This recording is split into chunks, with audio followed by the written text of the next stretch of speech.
Hi, it's Jessie from Om Yoga. Thank you for joining me for this tutorial on breaking down the arm balance grasshopper.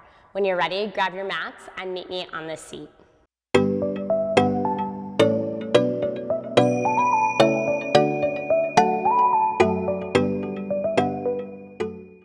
Meeting on this seat. As with any arm balance, we want to maintain a strong Chaturanga base. Let's go ahead and imitate this shape here seated, flexing the fingers in towards the face.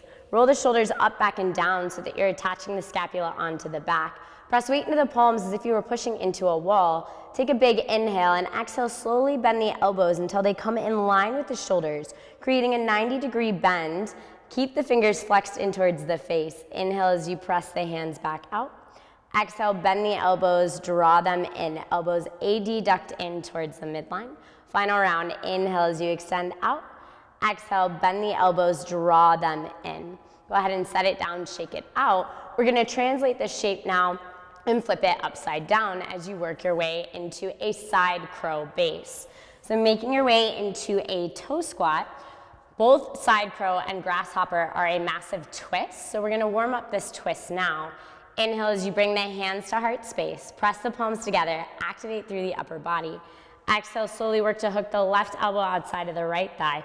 Find leverage and really work to rotate from the tail. Big inhale as you gaze over your right shoulder. Take a few breaths. Feel all the little muscles in your feet and your ankle working to keep you stable. Give it one more big inhale. Exhale, bring both hands outside of that right thigh, mimicking this Chaturanga shape. So both hands are planted down. Use suction cups of the hands so the weight is in the fingertips and the four corners of the palms.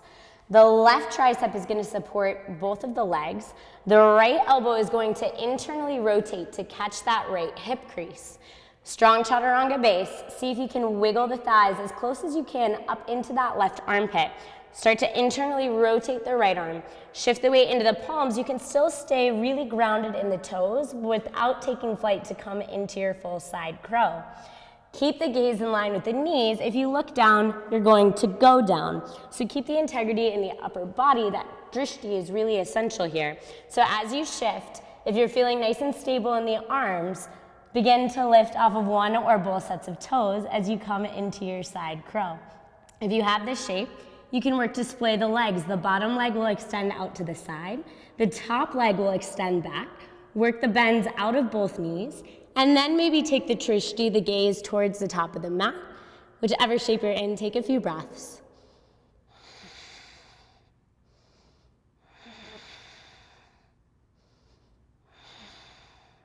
You'll dismount the way you came in by bending the knees. Softly return the feet to the back of the mat and lift yourself back up into your toe squat. Let's do all of that on the other side. Big inhale as you bring the hands to heart space. Exhale, slowly hook right elbow outside of left thigh. Find leverage, rotate from the tail. Inhale as you gaze over your left shoulder. Take a few breaths.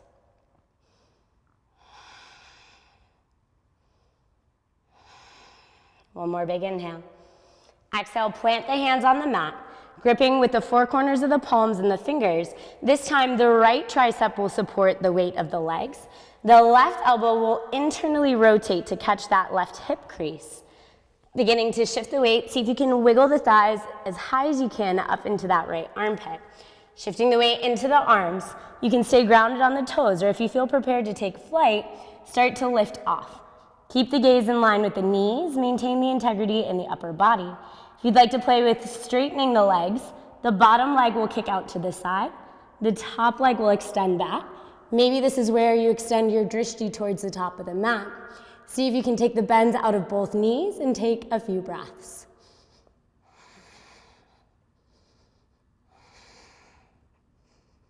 We'll come out the way we came in. Start to bend the knees, lower the feet back to the mat, and come back through your toe squat. So this shape is our base for our grasshopper pose. We maintain that same twist in a side crow, but for our grasshopper arm balance, it requires a degree of open hip flexibility. So we're going to come into a temple dancer toe squat shape where you're crossing the left ankle over top the right thigh. Once again, we bring both hands over towards the right side, This time the left foot stamps on the top of that left tricep. The right elbow continues to internally rotate in towards the right hip crease. You'll begin to shift the weight into the palms. Once again, you can stay grounded here. Make sure that that left foot isn't slipping off of the back of the left triceps. Keep the gaze in line with the knees as you work to shift the leg, shift the weight, and the right leg will start to extend out to the side. I'm really pointing through the toes. I'm keeping the gaze in line with my right foot. Take a few breaths.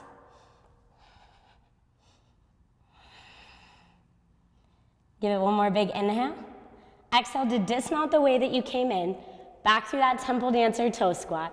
Softly begin to unwind, come back through to center, shake it out, and we'll prepare to change sides. So this time, crossing the right ankle over top that left thigh. You'll begin to twist, bring both hands over to the left side. This time, the right foot stamps on the back of that right tricep. The left elbow internally rotates in towards the left hip crease. You'll begin to shift the weight forward. That left foot can stay grounded on the mat until you feel balanced here. And then when you feel ready, you'll extend the left foot out to the side, pointing through the toes. The drishti, the gaze, is in line with the toes. Stay active in the upper body. Give it one more breath.